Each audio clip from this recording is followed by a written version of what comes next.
Hello students, welcome to channel सब कुछ no. आज आप लोग पढ़ेंगे क्लास 9th एनसीईआरटी मैथ का प्रश्नावली 1.3 का थर्ड क्वेश्चन से आगे।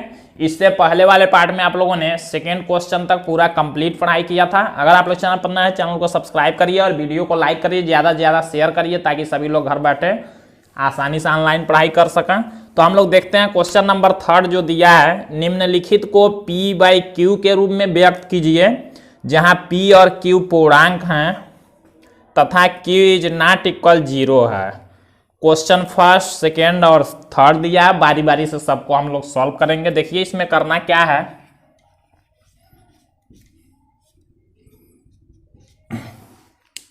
यहां दिया है 0.6 बार। इसको हमने इंट्रोडक्शन में काफी डिटेल में आप लोगों को बताया था। बार का मतलब क्या होता है, जिस संख्या पर बार लगा होगा तो समझ जाएंगे वो संख्या बार बार रिपीट हो रही है। यहां पहले समझ लेते हैं, जैसे मान लीजिए यहां एक ही संख्या पर बार दिया है 4 और 7 है तो केवल 7 पर, यहां 6 पर। देखिए इसका मतलब क्या होता है, जैसे 0.6 बार लिखा है तो इस संख्या को हम लोग ऐसे लिख सकते हैं, इस संख्या को 0.66666 ऐसे डॉट डॉट डॉट डॉट मतलब इनफाइनाइट तक। इनफाइनाइट मतलब अनंत तक। बार का मतलब क्या हुआ कि यही संख्या 6 बार बार अब आता रहेगा, हमेशा आता रहेगा।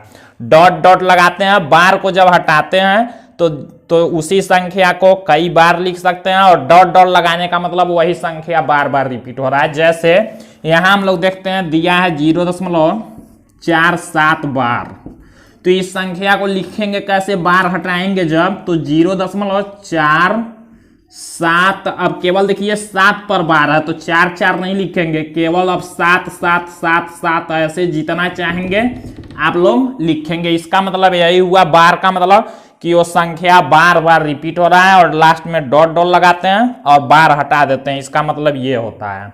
इसी तरह अगर मान लीजिए ऐसे लिखा हो 0.35 का बार, तो इसका मतलब दोनों पर जब बार होगा तो जब बार को हटाएंगे तो लिखेंगे 0.35 पर दोनों पर बार है, बार को हटाएंगे तो ऐसे 3 और 5, फिर 3 और 5, फिर 3 और 5 ऐसे बढ़ाते जाएंगे, मतलब दोनों संख्या रिपीट हो रहा है। इस बार का मतलब ये होता है। अब आप लोगों को क्या करना है, इस क्वेश्चन में कहा है निम्नलिखित को P/Q के रूप में व्यक्त कीजिए। जैसे देखिए इस तरह का क्वेश्चन दिया हो, ऐसे मान लीजिए दिया रहता था आप लोगों का दशमलव संख्या, तो आप P/Q के रूप में बदलना होता था, मतलब बटे में इसको बदलना था। तो क्या करते थे, दशमलव को हटाते थे, ऐसे लिखते थे 37 बटे एक अंक पर दशमलव था तो 10 नीचे लिख देते थे तो दशमलव हट जाता था। वही यहां भी करना है, मतलब P/Q के रूप में, मतलब ऐसे बटे में आप लोगों को ले जाना है। लेकिन किन संख्याओं को, अब बार वाले संख्या हैं। ये सब क्या था, ये शांत दशमलव संख्या था, भाग करने पर ये भाग कट गया था। तो इसको तो आप लोग आसानी से कर लेते थे, दशमलव हटाते थे, जितने अंक पर होता था उतना 0 लगाते थे, दशमलव के नीचे 1 लगाते थे। यहाँ बार वाले क्वेश्चन है, इसका मतलब क्या है, ये अनवसानी आवर्ती संख्या है, मतलब ये भाग करने पर कटते नहीं है, बार बार रिपीट होने वाले संख्या है। बार लगने का मतलब ये हुआ।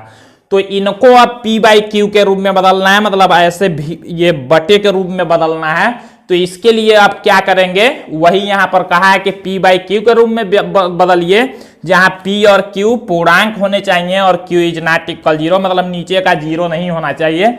कुल मिला जुला के इसको क्या करना है, इन संख्याओं को भी ऐसे बटे में बदलना है, लेकिन बार वाले संख्या है तो इसको कैसे बदलेंगे यही आप लोगों को देखना है। तो देखते हैं।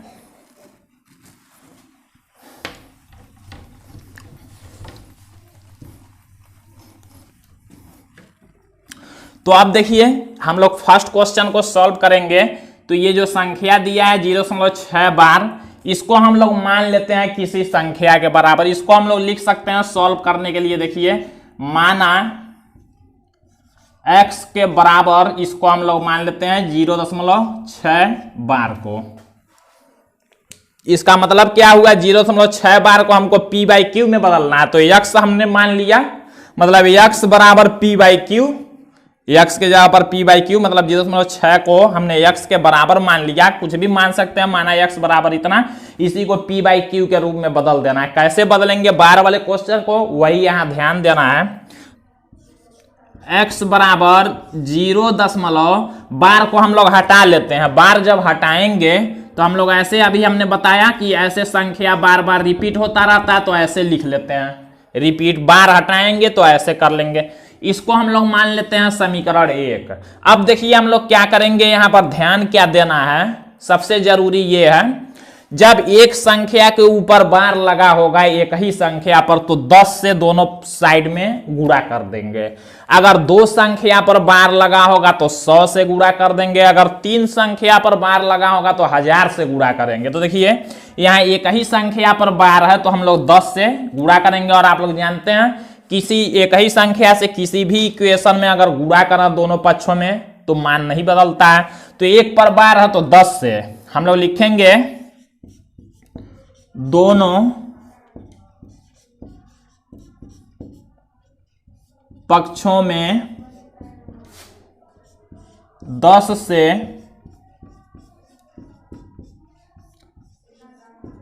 गुणा करने पर हम लोग क्या करेंगे, दोनों पक्षों में 10 से गुणा करेंगे। तो मान देखिए क्या होगा, 10 से जब इसमें गुणा करेंगे तो 10x हो जाएगा, और बराबर यहां भी देखिए 10 से गुणा करेंगे।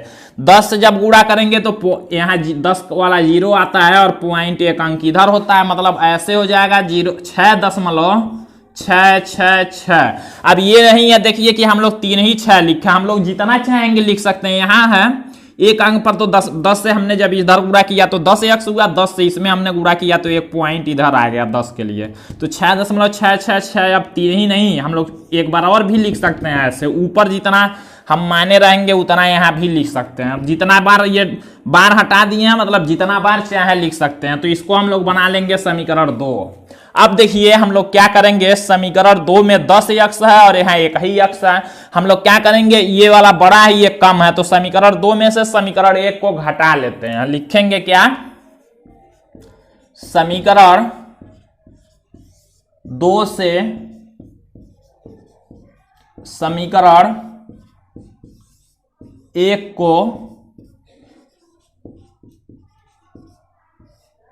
घटाने पर, अब देखिए जब समीकरण 2 से समीकरण 1 को घटाएंगे तो क्या होगा, समीकरण 2 हम लोग लिखते हैं एक बार, यहाँ 10x है, इसमें से हमको घटाना है इस वाले को, समीकरण 1 को 10x में से ये बायां वाला बाएं में से घटाएंगे और दाएं में से दायां वाला घटाएंगे। दायां ये है देखिए 6.666 ऐसे दिया हुआ है 6 बार। इसमें से माइनस करना है किसको, इसको माइनस करना है 0.666 बार को, इसको माइनस करना है।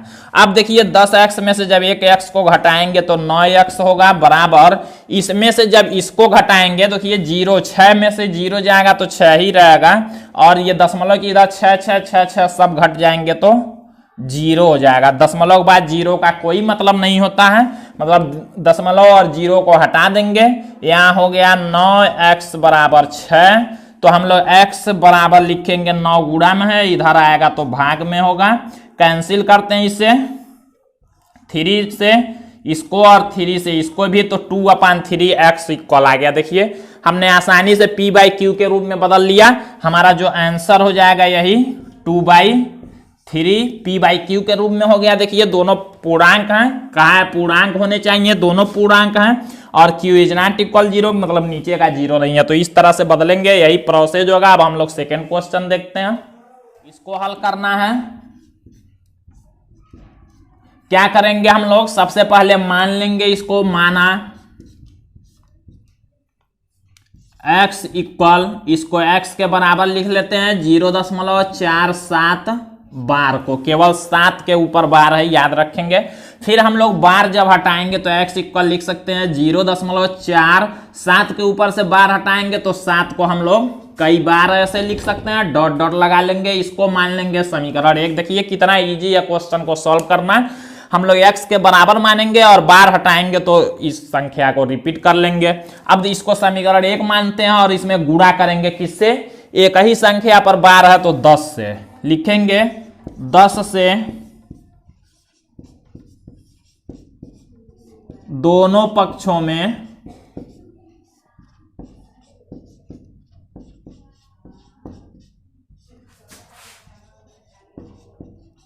गुणा करने पर, दोनों पक्षों में 10 से गुणा करना है। अब गुणा करेंगे तो यहां हो जाएगा 10x बराबर 10 से यहां जब गुणा करेंगे तो 0.1 अंक इधर आएगा, मतलब 4.777 ऐसे बचेगा, 4.777 हो जाएगा। हम लोग देखिए यहाँ दशमलव के बाद 4 अंक है, दशमलव के बाद 3 ही अंक है, एक और 7 हम लोग बढ़ा लेंगे, उसमें कोई मतलब नहीं है, बार हटाएंगे तो हम लोग बढ़ा सकते हैं। तो ये हो जाएगा समीकरण 2। अब क्या करेंगे, समीकरण 2 से समीकरण 1 को घटा लेंगे, लिखेंगे समीकरण 2 से समीकरण 1 को घटाने पर, अब जब घटाएंगे तो देखिए 10x में से 1x को घटा लेंगे तो हो जाएगा 9x। हम लोग पूरा घटाना वाला चिन्ह नहीं लगा रहे हैं इस बार। इसमें से जब इसको घटाएंगे तो देखिए इसमें से इसको घटाना, 7 में से 7 जाएगा 0, 7 में से 7 जाएगा 0, और इस 7 में से ये 7 जाएगा 0, इस 7 में से ये 4 जाएगा तो 3 होगा, और 4 मतलब घटाएंगे तो 4.3 हो जाएगा। इसमें से उसको जब घटाएंगे तो 4.3। हमको x का मान निकालना था, 9 गुणा में इधर करेंगे तो भाग होगा, तो x बराबर लिखेंगे 4.3/9। अब जब संख्या ऐसे हो गया है तो 0.1 है, हटा लेंगे, क्या करेंगे नीचे एक 0 बढ़ाएंगे तो दशमलव हटेगा, लिखेंगे x बराबर 43/90, दशमलव हटाएंगे नीचे एक 0 बढ़ा लेंगे तो इतना हो गया, यही आंसर हो जाएगा। देखिए कितना इजी है, बार वाले संख्याओं को भी आसानी से p/q के रूप में बदल सकते हैं। हम लोग क्वेश्चन नंबर 3 को अब देखते हैं। अब देखिए क्वेश्चन नंबर 3 दिया है 0.001 बार। हम लोग क्या करेंगे, यहां हल करते हैं, लिखेंगे माना x के बराबर, इसको मान लेंगे 0.001 बार, तीनों संख्या पर बार है। देखिए अब क्या करेंगे, हम लोग इसको एक बार ऐसे लिखते हैं, बार को हटा के 0.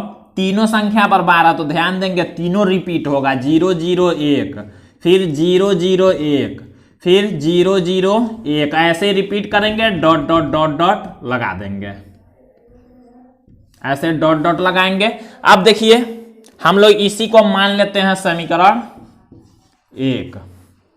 अब क्या करना है, समीकरण के दोनों पक्षों में किससे गुणा करेंगे, 3 अंक पर देखिए बार है तो मतलब 1000 से लिखेंगे, 1000 से दोनों पक्षों में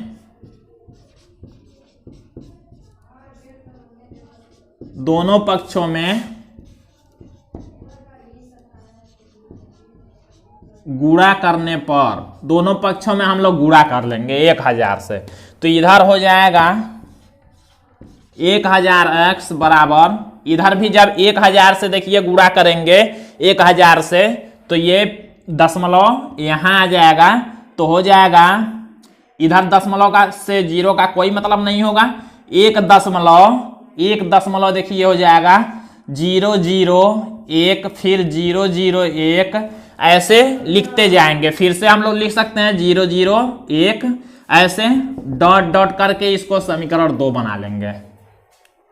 अब देखिए हम लोगों को क्या करना है, समीकरण 2 से समीकरण 1 को घटा देना है, लिखेंगे समीकरण 2 से समीकरण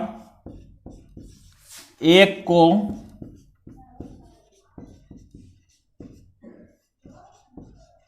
घटाने पर, जब 2 से 1 को घटाएंगे तो देखिए 1000x में से 1x को जब घटाएंगे तो 999x होगा, इक्वल इसमें से इसको घटा लेना है। देखिए तो ये सभी संख्याएं सेम है, देखिए तो इसमें से जब इसको घटाएंगे तो हो जाएगा केवल 1, तो x इक्वल लिखेंगे 1/999, इधर गुणा में है इधर आया भाग में हुआ, यही आंसर हो जाएगा। तो देखिए कितना इजी है इसको ही बदलना। अब हम लोग क्वेश्चन नंबर 4 को देखते हैं। तो देखिए यहाँ पर क्वेश्चन नंबर 4 दिया है 0.9999 डॉट डॉट डॉट डॉट को पी बाई क्यू के रूप में व्यक्त कीजिए। क्या आप अपने उत्तर से आश्चर्यचकित हैं? अपने अध्यापक और कक्षा के सहयोगियों के साथ उत्तर की सार्थकता पर चर्चा कीजिए। यहाँ दिया है इस संख्या को पी बाई क्यू के रूप में बदलना है, तो हम लोग देखते हैं। इस संख्या को हम लोग लिख सकते हैं, माना इसका मतलब क्या हुआ 0.9 बार, इसी को 9999 डॉट डॉट कर दिया है, मतलब 99 बार बार रिपीट हुआ। तो हम लोग मान लेते हैं माना x के इक्वल 0.99999 बार, जितना बार चाहेंगे इसको लिख सकते हैं। इसको हम लोग मान लेते हैं समीकरण 1।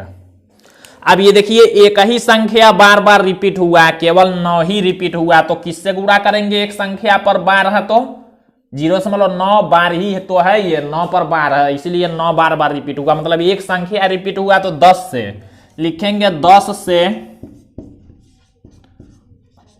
दोनों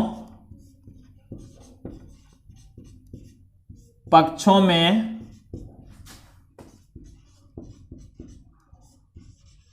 गुणा करने पर, 10 से दोनों पक्षों में गुणा करने पर, हम लोग 10 से जब गुणा करते हैं तो देखिए यहां हो जाएगा 10x इक्वल, यहां जब 10 से गुणा करेंगे तो हो जाएगा 9.999999, ऐसे लिखते जाएंगे। अब यहां आप लोग ये नहीं समझेंगे कि देखिए 5 ही 9 है, तो हमने दशमलव जब यहां किया तो 9 दशमलव, तो अब 4 ही 9 यहां लिखना, ये नहीं जरूरी है, जितना ऊपर है उतना आप लोग लिख सकते हैं, इसका मतलब यही है, बार बार लिख सकते हैं। अब देखिए 2 से 1 को घटा लेंगे, लिखेंगे समीकरण 2 से समीकरण 1 को घटाने पर, समीकरण 2 से 1 को घटाना, तो देखिए 10x में से 1x को घटाएंगे तो 9x इक्वल हो जाएगा, इसमें से जब इसको घटाएंगे तो हो जाएगा 9, केवल 9, पॉइंट की इधर दोनों संख्याएं में 9 9 है तो 0 हो जाएंगे, 9 में 0 घटाएंगे तो 9, x इक्वल हो जाएगा 9 गुणा में इधर करेंगे तो भाग में होगा, 9 में 9 से भाग करेंगे तो x के बराबर आ जाएगा 1, तो यही आंसर हो जाएगा। अब देखिए आगे क्या कहा है, क्या आप अपने उत्तर से आश्चर्यचकित हैं? तो देखिए हम लोग लिखेंगे हाँ, हम अपने उत्तर से आश्चर्यचकित हैं। क्यों है? देखिए संख्या इतना बड़ा था, 0.99999 बार था, इतना ज्यादा, और उसको हल करने पर केवल उत्तर आया 1, तो आश्चर्यचकित हैं ही। लिखेंगे हाँ, हम अपने उत्तर से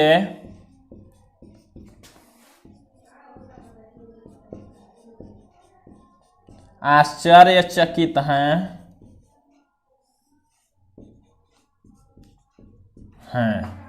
फिर आगे कह रहा है अपने अध्यापक और कक्षा के सहयोगियों के साथ उत्तर की सार्थकता पर चर्चा कीजिए कि क्या उत्तर सार्थक है। तो हम लोग लिखेंगे कि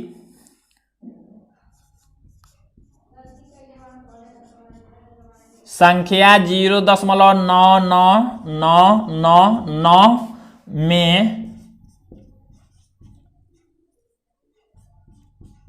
अगर जितने भी 9 आए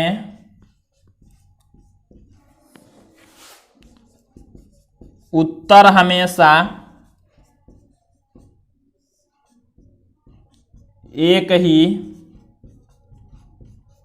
प्राप्त होगा। उत्तर की सार्थकता पूछा है, क्या होगा, मतलब उत्तर के बारे में बताना है, तो वही हमने लिखा है कि 999 में अगर जितने भी 9 आए, हम लोग जितना भी 9 बढ़ा लें, हमेशा जो उत्तर आएगा क्या आएगा, एक ही प्राप्त होगा। तो यही उत्तर की सार्थकता पर हमने चर्चा कर लिया। तो इस तरह से क्वेश्चन को सॉल्व करना है। फिर आगे अब बचे हुए क्वेश्चंस, काफी ज्यादा क्वेश्चंस इसी में हो गए, तो आगे अब जो भी बचे हुए क्वेश्चन है इसको आप लोग अगले पार्ट में देखेंगे। तो आज के लिए बस इतना ही।